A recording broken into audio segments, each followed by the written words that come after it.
قال رب إني ذاهب إلى ربي سيهدين তিনি বললেন আমি তো অনেক দাওয়াত তোমাদেরকে দিয়েছি আল্লাহর দিকে, অনেক আহ্বান করেছি তোমাদেরকে আল্লাহ তাআলার তাওহীদের দিকে, অনেক তোমাদেরকে ডেকেছি তোমাদেরকে রিসালাতের দিকে, এরপরেও তোমরা আল্লাহর তাওহীদ একাত্মবাদ আর রিসালাতকে যেহেতু মেনে নাও নাই, সুতরাং তোমাদের সাথে আর আমার থাকার প্রয়োজন মনে করছি না। এই জন্য নবী ইব্রাহিম আলাইহিস সালাম তিনি ইরাকের বাবেল শহরে বসবাস করতেন। সেখান থেকে তিনি বললেন ইন্নী যাহিবুন ইলা রাব্বি, আমি আমার রবের দিকে চললাম, আমি আমার রবের দিকে চললাম। সায়াহদিন, অবশ্যই অবশ্যই তিনি আমাকে সঠিক পথ দেখাবেন। আমি কোথায় যাব এটা আল্লাহ ভালো জানেন। যখন ইব্রাহিম আলাইহিস সালাম আল্লাহর নবী তিনি ঘর থেকে বেরিয়ে গেলেন, বললেন আমার রব আমাকে রাস্তা দেখাবেন, তখন তিনি একটা দোয়া করলেন। কি দোয়া? যে আল্লাহ এই যে ৯৯ বছর বয়স পর্যন্ত আমার তো কোনো সন্তান নাই, যেহেতু আমার সন্তান নাই, গোটা উম্মত এরা কেউ কালিমা গ্রহণ করছে না, কেউ দাওয়াত গ্রহণ করছে না, কেউ তারা ইসলাম গ্রহণ করছে না। সুতরাং যেহেতু কেউ ইসলাম গ্রহণ করছে না, এই ইসলামের কালিমাকে উদ্দীন করার জন্য, ইসলামের কালিমাকে কিয়ামত পর্যন্ত জারি রাখার জন্য আমার বংশে আপনি একজন সন্তান দান করুন। যখন আল্লাহ পাক রব্বুল আলামিনের কাছে এই কথা বলে তিনি দোয়া করলেন। কি দোয়া? রব্বি হাবলি মিনাস সালিহিন, রব্বি হে আমার প্রভু, হাবলি মিনাস সালিহিন, আপনি আমাকে দান করুন একজন নেককার সন্তান। এই কথা বলে দোয়া করেছেন। সাথে সাথে আল্লাহ পাক রব্বুল আলামিন জিবরাইল আলাইহিস সালামের মাধ্যমে কথার রিপিট উত্তর দিয়েছেন। কথার উত্তর চলে আসতো। তিনি আল্লাহর পক্ষ থেকে পয়গাম নিয়ে খলিল ইব্রাহিমের কাছে আসলেন। এসে বললেন আল্লাহর কাছে আপনি দোয়া করেছেন রব্বি হাবলি মিনাস সালিহিন, যে আল্লাহ ৯৯ বছর পর্যন্ত আপনার কাছে আমার এই দোয়া আর কি ছিল না যে আমাকে আপনি সন্তান দান করুন।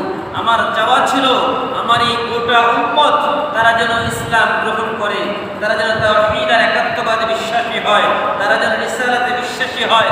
কিন্তু যেহেতু তাওহীদ আর রিসালাতকে তারা মেনে নিচ্ছে না, আর এই তাওহীদ আর রিসালাতের ঝান্ডাকে উড্ডীন করার জন্য, তাওহীদ আর রিসালাতের পতাকাকে পৃথিবীতে তুলে ধরার জন্য আমার বংশে আপনি সন্তান দান করুন। এই দোয়া যেহেতু আপনি এতদিন করেন নাই, ৯৯ বছর বয়সে এসে আপনি দোয়া করেছেন, আল্লাহ আপনার দোয়া কবুল করেছেন। আর কবুল করে উত্তর কি দিয়েছেন? আল্লাহ পাক রব্বুল আলামিন বলেন আবাশশারনাহু বিগুলামিন হালিম, আমি আপনাকে সুসংবাদ দিলাম। ফাবাশশারনাহু, আমি তাকে সুসংবাদ দিলাম বিগুলামিন হালিম, একজন সহনশীল বুদ্ধি সম্পন্ন নেককার সন্তানের। যখন আল্লাহ পাক রব্বুল আলামিন নবী ইব্রাহিম আলাইহিস সালামকে একজন নেককার সন্তানের সুসংবাদ দিলেন, নেককার সন্তানের সুসংবাদ দেওয়ার পরে আল্লাহ পাক রব্বুল আলামিন নবী ইব্রাহিম আলাইহিস সালামকে তার মাধ্যমে তার স্ত্রীকে বললেন যে স্ত্রী, আল্লাহর পক্ষ থেকে আমাকে জানানো হয়েছে যে আল্লাহ তাআলা আমাকে সন্তান দিবেন।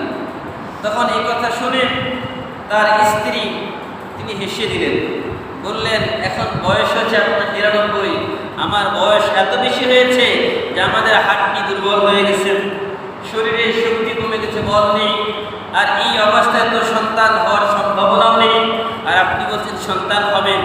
তখন তিনি বললেন ক্বালা কাযালিক, আল্লাহ বলেছেন তো হবেই, এর মধ্যে কোনো সন্দেহ নাই, কারণ আল্লাহ তাআলা বলেছেন আমাদেরকে সন্তান দিবেন। পৃথিবীতে আল্লাহ পাক রব্বুল আলামিন মানুষ সৃষ্টির সূচনা লগ্নে বাবা মা ছাড়া একজন মানুষকে সৃষ্টি করেন, সেটা হচ্ছে আদম আলাইহিস সালাম। আবার আল্লাহ পাক রব্বুল আলামিন আদমের পরে বাবা ছাড়া সন্তান পৃথিবীতে আল্লাহ জন্ম দেন, ঈসা আলাইহিস সালাম। তাহলে আল্লাহ পাক রব্বুল আলামিন যদি চান বাবা ছাড়াও সন্তান জন্ম দিতে পারেন, আল্লাহ পাক রব্বুল আলামিন যদি চান পিতামাতা ছাড়াও সন্তান জন্ম দিতে পারেন, যেমন আদম আলাইহিস সালাম।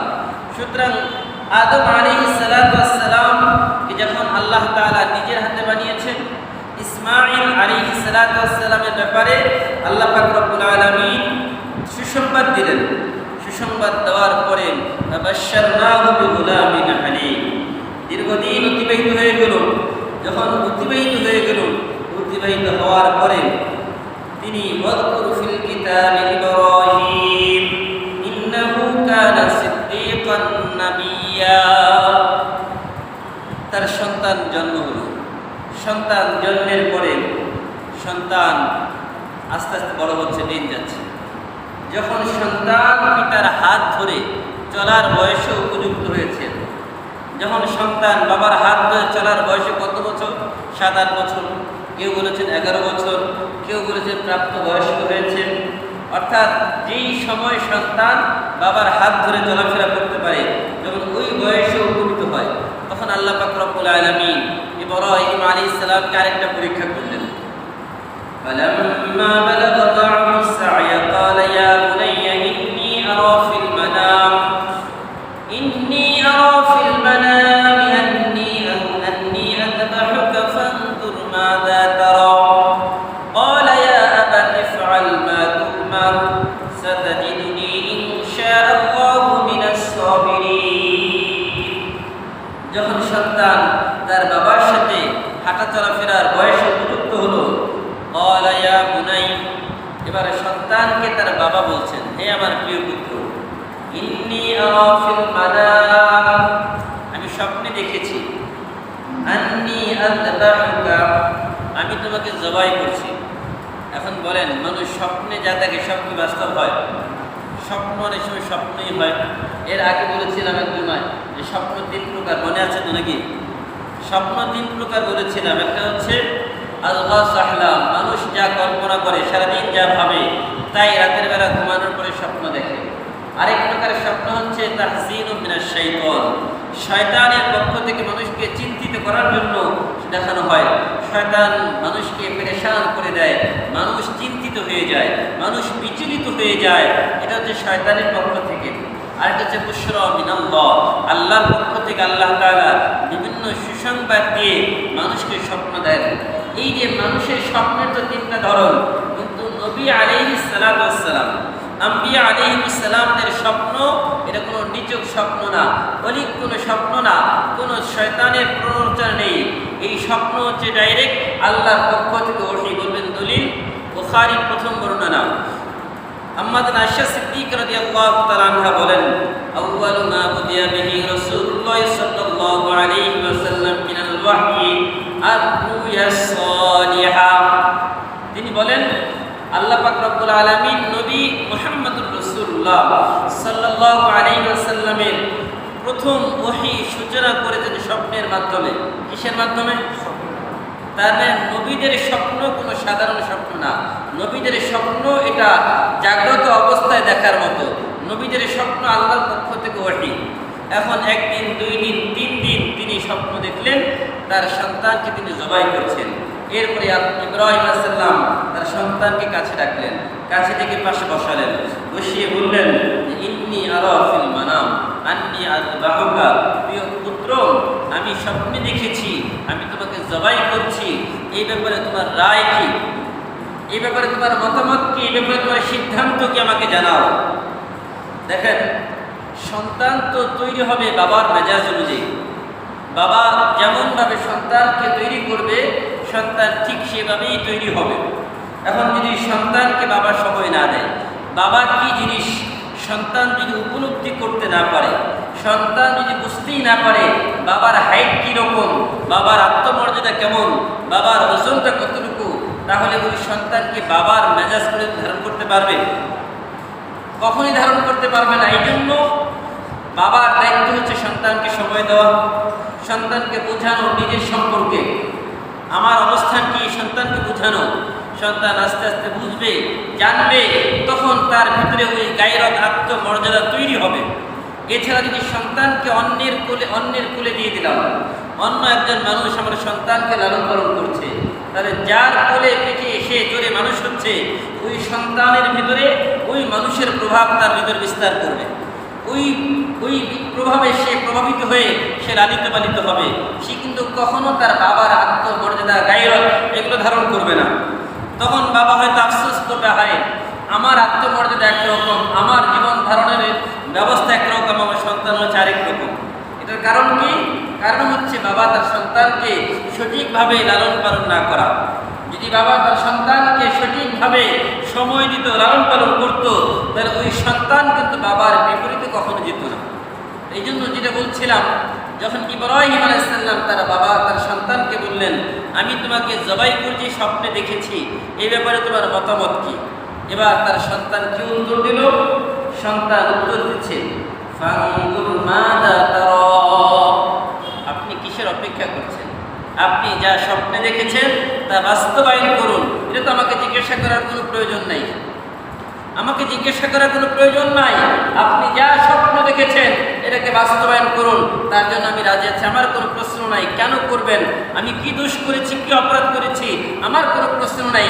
বিনা দ্বিধাদ্বন্দ্বে, বিনা প্রশ্নে আমার মাথাকে আপনার সামনে হাজির করে দিলাম, আপনি আমার মাথায় ছুরি চালান। যখন সন্তান এই কথা বললেন, قال يا أبت افعل ما تؤمر قال يا أبت افعل ما تؤمر। তার সন্তান বলল, হে শ্রদ্ধেয় পিতা, আপনি পালন করুন যা আপনাকে আদেশ করা হয়েছে। সাতাজিদুনি ইনশাআল্লাহু মিনাস সাবিরিন। তিনি বললেন, আপনি ইনশাআল্লাহ আমাকে ধৈর্যশীলদের অন্তর্ভুক্ত পাবেন। আমি শুধু একাই ধৈর্যশীল এমন নয়, ইসলামের যুগে যুগে অসংখ্য মানুষ ইসলামের জন্য জীবন দিয়েছে, অসংখ্য মানুষ ইসলামের ঝান্ডাকে উড্ডীন করার জন্য তাদের জীবন দিয়েছে, তাদের রক্ত ঝরিয়েছে। আমিও তাদের মধ্যে একজন অন্তর্ভুক্ত হব, এর বাহিরে কিছু না। আমি যে একাই ইসলামের জন্য জীবন দিচ্ছি এটা না, তার মানে একজনের মাধ্যমে ইসলাম কায়েম হবে না। ইসলামের একটা কাফেলা, যুগে যুগে তারা রক্ত দিয়েছে ইসলামের জন্য, যুগে যুগে যাদের মাথা পাল্লাটা কাটিয়েছে ইসলামের পতাকা উড্ডীন করার জন্য। আর এইভাবেই ইতিহাস তাদেরকে চিরস্মরণীয় করে রেখেছে। আর এর অন্তর্ভুক্ত আমি হয়ে যাব ইনশাআল্লাহ। যখন এই কথা বললেন, ফালাম্মা আসলামা ওয়া তাল্লাহু লিল জামিন, এবার আল্লাহ বললেন, ইব্রাহিম আলাইহিস সালাম তার পুত্র হচ্ছে ইসমাঈল আলাইহিস সালাম, দুইজন প্রস্তুত হয়ে গেলেন। তারা আনুগত্যতা স্বীকার করলেন, আল্লাহর কাছে আত্মসমর্পণ করলেন। ওয়াতাল্লাহু লিল জামিন, এবং ইব্রাহিম আলাইহিস সালাম তার সন্তান ইসমাঈলকে তাকে কাঁধ করে শোয়ালেন। যখন শোয়ালেন, শোয়ানোর পরে ওয়ানাদাইনাহু ইয়া ইব্রাহিম, আল্লাহ বলেন, আমি ডাক দিলাম, হে ইব্রাহিম। ওয়ানাদাইনাহু ইয়া ইব্রাহিম, হে ইব্রাহিম, قد صدقت الرؤيا إنا كذلك نجزي المحسنين। নিশ্চয়ই তুমি তোমার স্বপ্নকে বাস্তবে রূপ দিয়েছো। তুমি শুধুমাত্র স্বপ্ন দেখেছো আর ওই স্বপ্নকে বাস্তবে রূপ দিয়েছো। ইন্না কাযালিকা নাজজিল মুহসিনিন।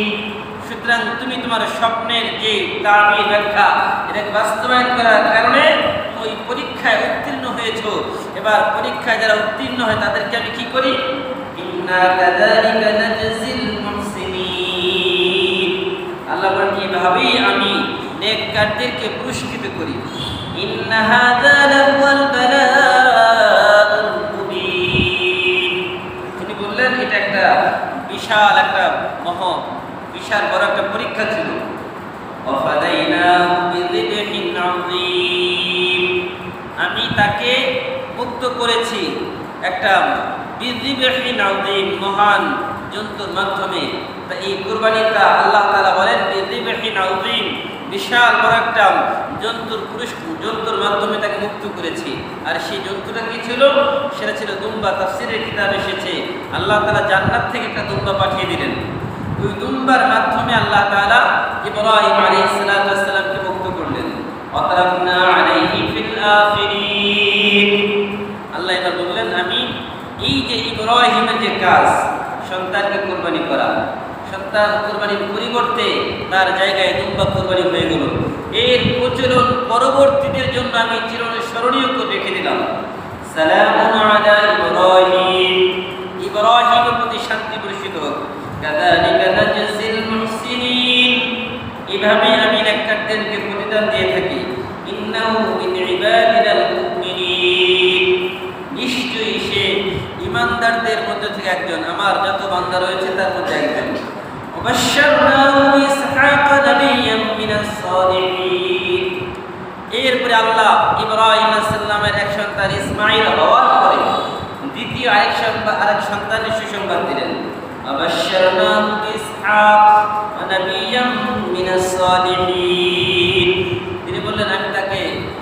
ইসহাক সম্পর্কে সুসংবাদ দিলাম, তিনি একজন নেককার নবী। وباركنا عليه وعلى إسحاق ومن ذريتهما محسن وظالم لنفسه مبين وباركنا عليه আল্লাহ বলেন আমি ইব্রাহিমের প্রতি বরকত দান করলাম এবং ইসহাকের প্রতি ومن ذريتهما এবং তাদের সন্তান বংশধর আওলাদদের প্রতি মুহসিনুন যারা নেককার ছিল তাদের প্রতি আমার বরকত রহমত নাযিল হয়েছে। ওয়াযালিমুন লিনাফসিহি এবং তাদের বংশধরদের থেকে কিছু নিজেদের উপরে জুলুম করেছে, তারা ওই বরকত থেকে বঞ্চিত হয়েছে।